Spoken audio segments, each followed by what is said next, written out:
You are doing everything right. You are eating less than you did in your 30s. You are moving more, you are trying, and still the belly is there, sitting right there, like it has no intention of leaving, and the frustrating part. It wasn't always like this. There was a time when your body responded, when cutting back for a week actually meant something. But now it feels like your metabolism has simply stopped listening. Here's what I want you to understand before anything else: this is not your fault, and it is not a willpower problem. What is happening inside your body after 50 is a real, measurable physiological shift. Your estrogen levels have dropped, your cortisol tends to run higher, your thyroid may be working a little slower than it used to, and together these changes tell your body to store fat specifically around the abdomen and to burn it as slowly as possible. Your body is not broken. It is just operating under a completely different set of instructions than it was 20 years ago. So when someone tells you to just eat less and move more, I understand why that feels insulting, because you probably already are. Hi, I'm Dr. Ayla, and if what I just described sounds like your life right now, I want you to stay with me because today I'm going to talk about something simple, something you likely already have access to, and something that the research actually supports. When it comes to metabolism and belly fat in women over 50, we're talking about tea, not a magic potion, not a miracle cure, but a specific type of tea used consistently and correctly that can genuinely support the metabolic shifts your body is going through right now. I want to be honest with you the way I am with my own patients. No tea is going to replace sleep or a reasonably balanced diet or movement, but here is what tea can do and what makes it worth talking about seriously. Certain compounds found in specific teas have been shown in clinical studies to support thermogenesis, that's your body's ability to generate heat and burn calories. They influence fat oxidation, meaning how efficiently your body breaks down stored fat for energy. And some of them directly affect the hormonal environment that makes belly fat so stubborn after menopause. The tea I'm going to focus on today is green tea, specifically the compound inside it called egg, which stands for epigallocatechin gallate. I know that's a mouthful, so we'll just call it egg. This compound has been studied more extensively than almost any other natural metabolic support we know of, and the results, especially in women, are genuinely worth paying attention to. But before I get into exactly how it works and how to use it correctly, because the how matters just as much as the what, I need you to do one thing for me right now. If this video is already making sense to you, save it right now. Seriously, tap that save button and add it to a playlist. I put a lot of care into what I share here, and I want you to be able to come back to this whenever you need it. And if you know a woman in your life who has been struggling with this exact thing, a sister, a friend, someone you love, share it with her. She deserves to hear this too. Now, let's talk about what egg actually does inside your body, because I think once you understand the mechanism, you'll never look at a cup of green tea the same way again. Your metabolism is not one single thing. It's not a switch you can flip on or off. It's a collection of processes: how your cells produce energy, how your liver processes fat, how your muscles respond to insulin, how efficiently your mitochondria, those are the tiny power generators inside every cell, are functioning. After 50, several of these processes slow down simultaneously. It's not dramatic, it's gradual. But the cumulative effect is exactly what you're experiencing: a body that holds on to weight more easily and releases it far more reluctantly.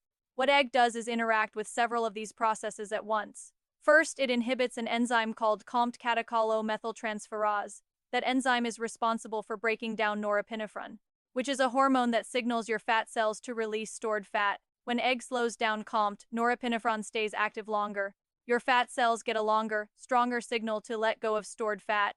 This is thermogenesis, your body generating heat, burning energy, doing exactly what you want it to do. Second, egg has been shown to improve insulin sensitivity. This is critical for women after 50, because as estrogen declines, insulin resistance tends to increase, especially around the abdomen. When your cells become more sensitive to insulin again, glucose gets used for energy instead of being stored as fat. That alone can make a visible difference in the belly area over time. Third, and this one surprises a lot of people, egg appears to influence the gut microbiome.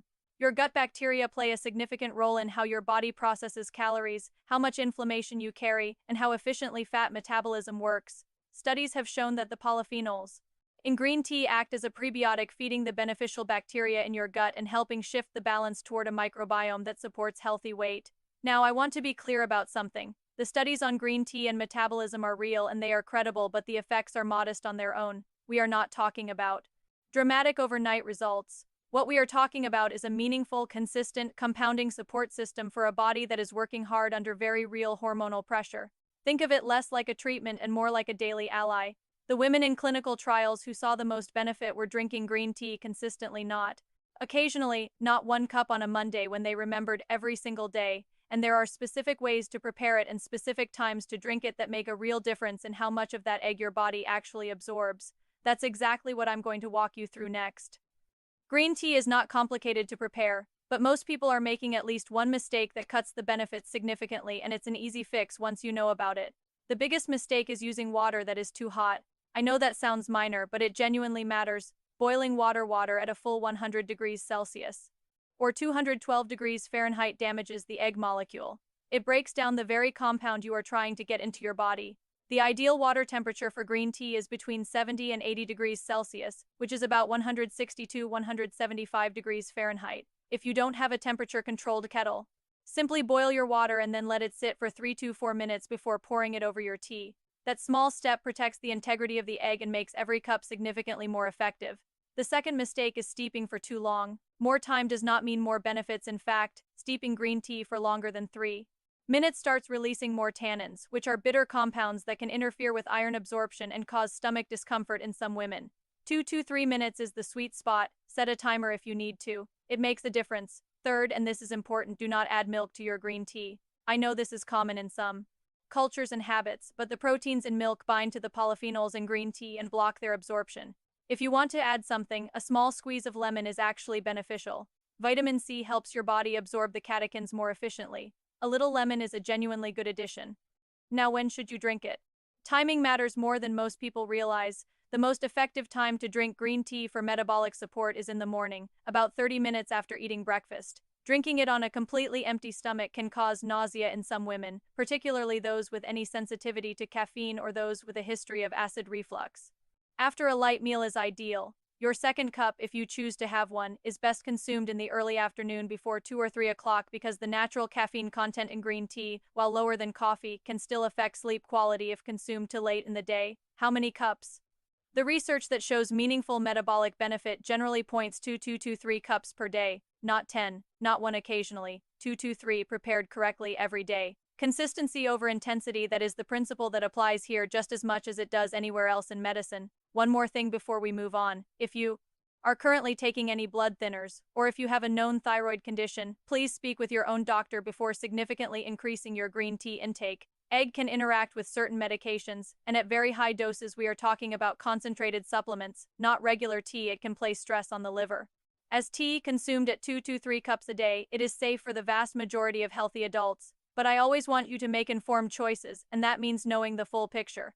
Now I want to talk about something that makes green tea even more powerful, and it has nothing to do with the tea itself.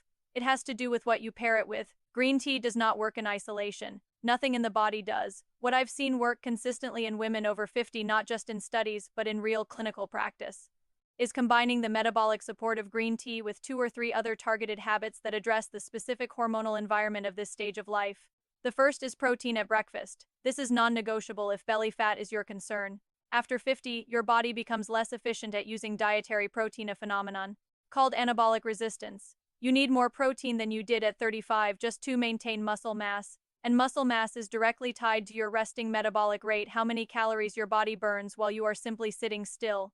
Women who consistently eat 25 to 30 grams of protein at breakfast have measurably better body composition outcomes than those who don't, regardless of total calorie intake. Eggs, Greek yogurt, cottage cheese, a protein smoothie, any of these work, but make protein your breakfast anchor and drink your green tea 30 minutes after. The second habit is walking after meals, not a structured workout, not a gym session. Just a 10 to 15-minute walk after eating, particularly after dinner. This simple practice has been shown in multiple studies to lower post-meal blood sugar spikes, improve insulin sensitivity, and reduce the amount of glucose that gets stored as fat. For women dealing with the insulin resistance that comes with menopause, this is one of the most practical and effective tools available, and it costs nothing.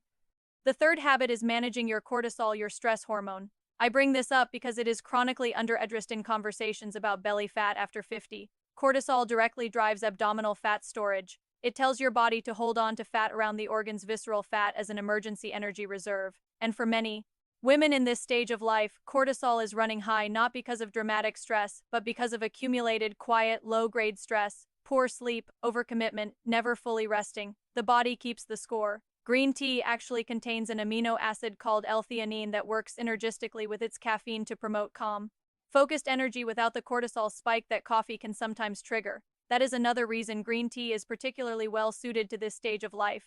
When you combine consistent green tea consumption with adequate protein, post-meal movement, and genuine attention to rest and cortisol, you are no longer just drinking tea. You are building a metabolic environment that gives your body a real fighting chance at releasing that stubborn belly fat. I want to leave you with something honest before we close today, because I think you deserve honesty more than you deserve hype. The belly fat that accumulates after 50 is among the most hormonally stubborn fat the human body produces. It is not there because you failed. It is there because your body, in response to falling estrogen, has literally changed where it stores energy. It has shifted from storing fat in the hips and thighs, which is protective and relatively easy to mobilize, to storing it in the abdomen, which is a completely different hormonal and metabolic animal. That shift is real, it is documented, and it means that the strategies that worked for you at 35 will not work the same way now. You are not doing anything wrong. You are just applying old solutions to a new problem, and that is why I wanted to have this conversation with you today. Green tea, specifically the egg it contains, is not a magic solution, but it is one of the most well-researched, accessible, and genuinely supportive tools available to women navigating this exact stage of life.